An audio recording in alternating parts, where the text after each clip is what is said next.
Oh my God! Observing.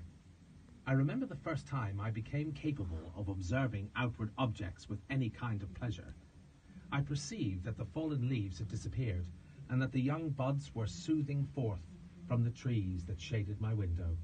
It was a divine spring. The season contributed greatly to my convalescence. I felt also the sentiments of joy and affection revive in my bosom. My gloom disappeared, and in a short time I became as cheerful as before. I was attacked by the fatal passion. "Dearest Clerval," exclaimed I, "how kind, how very good you are to me! This whole winter, instead of being spent in a study as you promised yourself, has been consumed in my sick room. How shall I ever repay you?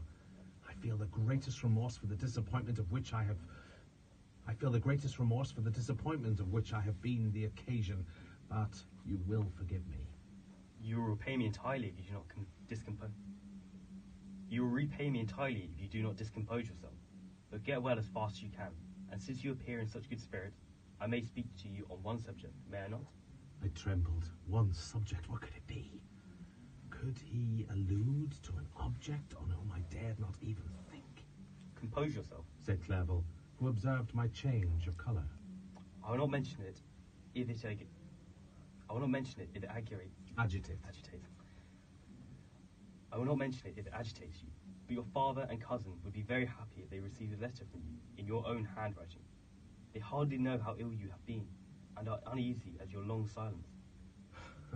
Is that all, my dear Henry? How could you suppose that my first thoughts would not fly toward those dear, dear friends whom I love, and who are so deserving of my love? If this is your present temper, my friend, you will perhaps be glad to see a letter that has been lying here some days. It is from your cousin, I believe.